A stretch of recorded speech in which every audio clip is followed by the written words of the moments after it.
Alright guys, white truck might already look a lot different. This is after day one now. Put it up on these blocks to get a little higher. I'm not used to the two-wheel drives, but you can't even really drain the oil without lifting it up. But that's really the perfect height for now. It puts it just about the same height as the front end of this red truck, even still a little bit lower. But tore everything apart today, and it took me 2 hours to get where I'm at right now. 2.5 hours. So you pretty much start up all in the front. That's really where I started. It's where you should start because it allows you that full access to the engine, so you could work in. So you take obviously the grill off, the headlights off, the bumper off, AC condenser, radiator, so you have to pull everything off the radiator. Take that big center cross support piece off that goes right there. Once that's off, the intercooler will come right out too. It's just held on by bolts and nuts, guys. It's really nothing crazy.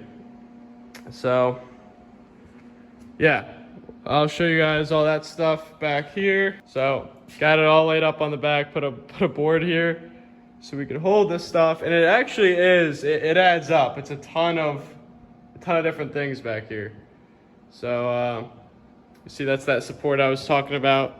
It's really key. Don't take a shortcut. Take that off. It's, again, all this stuff is held in by bolts and nuts. Just work your way in, and it's kind of self-explanatory in my opinion. This is the second time I've done it, but second/third.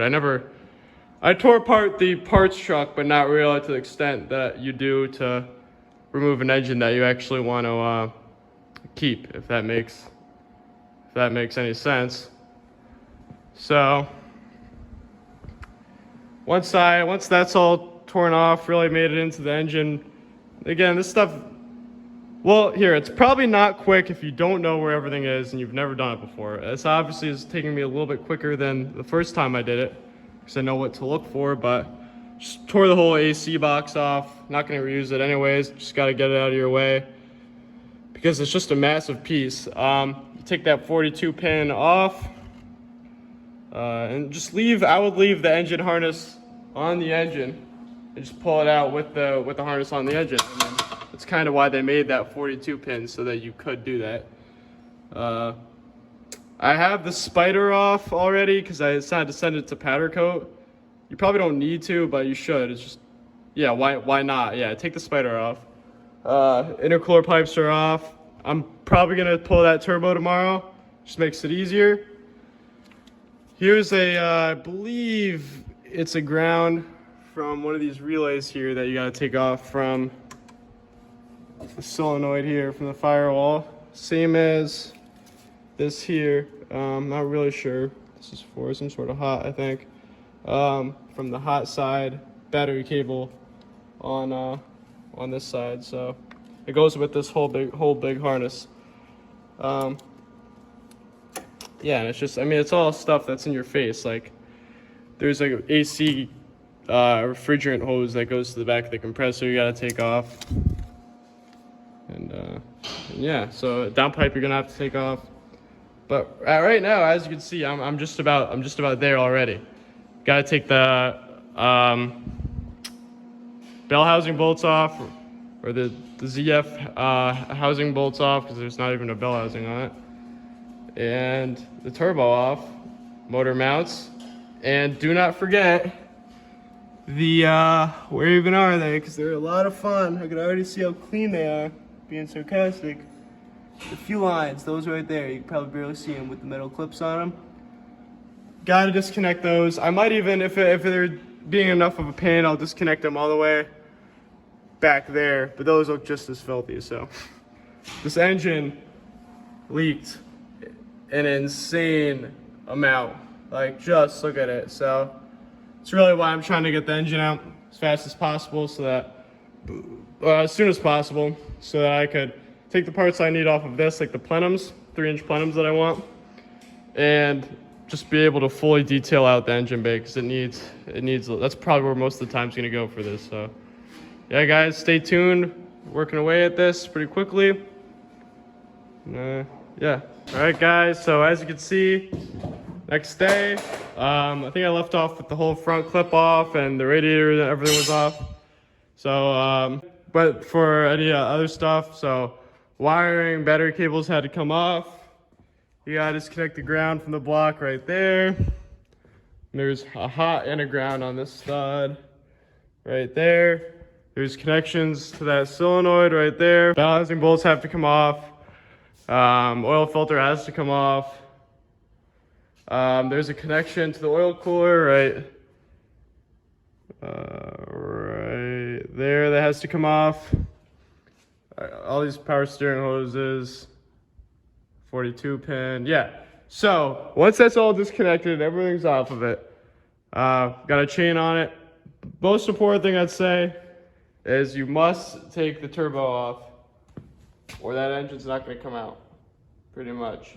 I'm not really sure how we did it last time because we managed to pull the engine and transmission with a turbo on it out. I'm not really sure what we went through there, but yeah, the turbo does have to come off if you're just taking the engine out. I don't know how we did that, but yeah, guys. So very oily, gross.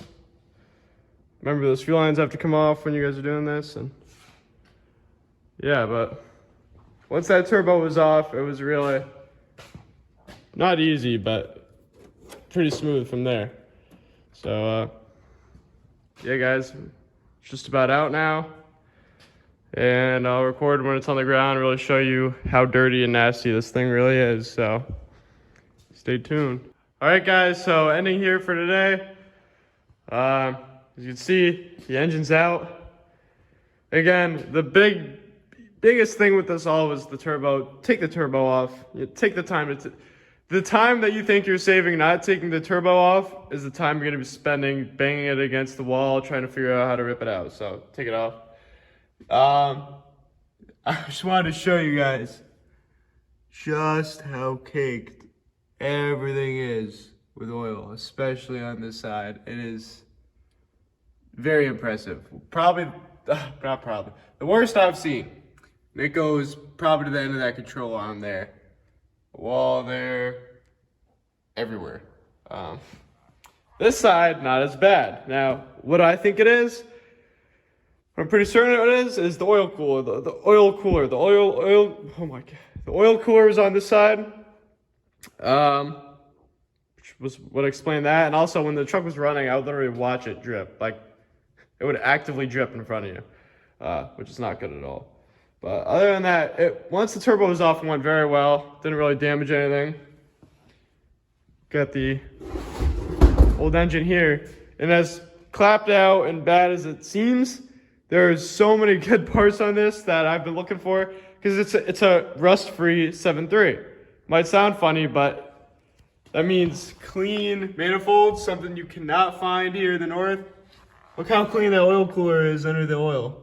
Literally smooth. That's very hard to find around here. Up pipes, clean up pipes. You know, surface rust obviously, but look, there's a head to the manifold bolt. That's something you don't see every day, but gonna be interesting seeing what's on this. I will be using these 3-inch plenums. Gonna take them off, really clean them up. Gotta take this little fitting off. That just miscellaneous parts that I'll end up needing off this. Might use that alternator. We'll see. But other than that, it's gonna get put to the side and one day get fully rebuilt. Maybe this will be my 1,000 horsepower 7.3 because this one actually needs to be fully rebuilt, heads off, everything, which I want to do. Just when I have when I have the money like that, time and money. Yeah. Next step for this is the whole. I think they're going to be going on at the same time as cleaning this, and taking parts off this, cleaning them, and putting them on the red engine back here. So got all the parts here again, and from now it's just cleaning, and then we'll be there. So, well, I'm waiting for stuff at the powder coater anyways. I sent my intercooler, spider, valve covers, and turbo cover there. So all cool stuff from here, guys. Just really gotta clean this up, and then Yeah, I mean, like, I pulled this truck in here 2 or 3 days ago, so I think I'm doing pretty well when it comes to timing. I think I'm doing pretty well, so gotta keep going though. I'm definitely not gonna stop here. Thank you guys for watching this whole removal part of this truck, and really the whole introduction of this truck, because I know you guys have never seen it before. And we really just got right into it. When I say we bought this truck and put it in the garage, we did. We bought it, put it in a home garage, didn't touch it for 2 months. Finally, we're ready now. Brought it here and instantly started ripping stuff off, so. Yep. All right, guys, so now that the engine's out, we're trying to actually pull the white truck back out of the garage here. It's rolling pretty nicely now, so. Reason being is it's just too filthy to clean in here. It's just not, it's in my opinion, I think it would be a little bit easier to get everything with a power washer and degreaser. We usually scrape this stuff, but I mean, if you look how far down the frame it goes there, it's in all here and the plastics. Just some stuff you really won't be able to scrape out and make more of a mess in here than you would if you just power washed it. So yeah, doing it this way, but it's really cool to see it now getting pulled out. So I'll show you guys when I'm done cleaning it. All right, guys, so here's the after. Took a lot of work, to really say the least, guys, as you can probably tell. You probably can't tell, but it took a lot of work to get it where it's at right now. And it still has a little bit more, but we knocked really a lot of it off for it just being a day that we were hitting it. So ended up pulling it outside, as you saw in the previous clip. Sprayed it all with engine degreaser a good bit. It was 2 rounds. So I did 1 round, sprayed it, let it dry, sprayed it again, did another round with the power washer. Really, as you could see, it really cleaned it up. I used gunk engine cleaner, if you're wondering which kind, but I mean, like, the fact, remember, this is an Arizona truck. You could still see paint on the suspension components. There's paint on the pitman arm. Just nuts, because you really see how much it really cleaned up here, guys. Even the frame down there, all clean now. Fuel lines, just so much better than what it was before. You could see white paint on there, or even if I just back up a little bit, whole truck's just cleaner in general. But totally worth it. It was a ton of work. Like, that's really to say the least. Had to pull it out, roll it out there, roll it down a little bit of a hill there, power wash the crap. I got disgustingly dirty. And that's still to say the least. But yeah, I mean, long story short, it's very clean now. Next step for me is I'm gonna, on another day, take some crud cutter for just hoses like this and just clean them up for a final time. Make sure all these hoses are good. On this side, I didn't hit any of that with the power washer because 1, there was no grease on this side. It's just dirt, and 2, there's a lot of electrical components on this side, like that solenoid. The fuse box was covered up with a garbage bag and that 42-pin connector, so don't worry about that. But like, I don't know, I'm just hoping you guys could really tell how much better it really is. And even the frame, that was all grease, guys. That was all grease. Barely any grease. I mean, obviously, if you're looking for it, you're gonna find grease still. But compared to what it was from where I started this morning, get a lot done. So next steps, again, get it with the crud cutter. I'm gonna take that exhaust off. This is all gonna get painted, and we're gonna put that new engine in. So stay tuned, guys. Thanks for watching.